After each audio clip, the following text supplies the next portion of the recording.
বিপুলের গায়ের চামড়া খুলেও যদি আমার জুতা বানায় দেয়, এই ঋণ শোধ করতে পারবে না। ও তো বাজারের মেয়েও না আমার কাছে, ফালতু মেয়ে বীজ। আমার এগেনস্টে অমর সানিও কাজ করছে, এটার প্রমাণ আমার কাছে আছে। অ্যাকচুয়ালি নির্বাচনটা করে এবার বুঝতে পারলাম আমি অনেক বড় একটা সাবজেক্ট ছিলাম এবার, কারণ শখের করাতে চাপি, ওই আসতেও কাটছে যাইতেও কাটছে। একদিকে হচ্ছে অনেক বড় বড় ফিগারও আমাদের, যেহেতু আমরা আগে নিপুণের প্যানেলে কাজ করেছিলাম 2 বার, আমারটা একদম ওপেন ছিল, ও তো ছিলই, আরেকটা ছেলে ছিল জাদু আচার, আমরা 3 জনই কিন্তু প্যানেল থেকে পরাজিত। তাহলে বুঝতে হবে যে নিপুণের এগেনস্টে যারা এর আগে কাজ করেছে তারা আমাদের বিরুদ্ধে কাজ করছে। আবার এই পক্ষ কিভাবে করলো, আমি তো ওই ছেলেটাকে চিনি না, ও আমাকে নির্বাচনের দিনেই আমি ওকে ফার্স্ট দেখলাম, বলে যে আমি কি এই পদের জন্য যোগ্য না। আচ্ছা, আমি আপনি যোগ্য কিনা দেন, ও অনেক ছবির নায়িকা, আমি এটাই বলছি। তো বললো যে উনি কি এই পদে, আমি এই পদের জন্য আপনি যোগ্য কিনা তাও আমি যাই, কিন্তু আমি জানি যে পলি অনেক ছবির নায়িকা এবং ইন্ডাস্ট্রির অনেক প্রমিনেন্ট ফিগার।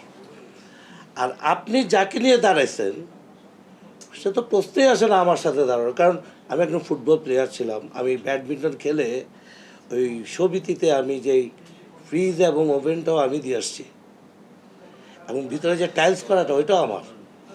তো ও তো মানে কোনো আপনি ওকে কখনোই আমার এগেছে দাঁড় করাতে পারেন না, এবং নিপুণ হচ্ছে তাকে দাঁড় করেছে।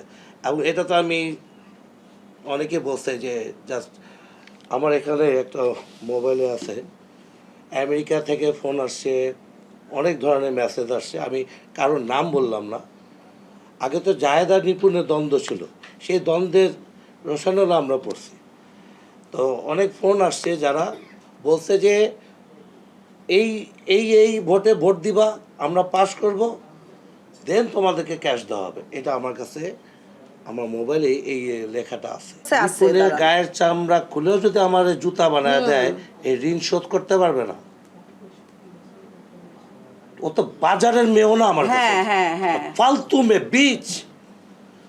তুই আমার সম্মান নিয়ে খেলতে পারিস না, আমাদের তোর সম্মান নাই, তুই রাস্তার মেয়ে হতে পারিস, আমরা না। আমাদের ফ্যামিলি স্ট্যাটাস অন্যরকম। বিদেশে তোর মেয়েরে পড়াইলে তুই অনেক কিছু হয়ে গেলি না, আর বিদেশে তো রিক্সাওয়ালার মেয়েও পড়ে, তোর তো নৈতিক শিক্ষাই নাই।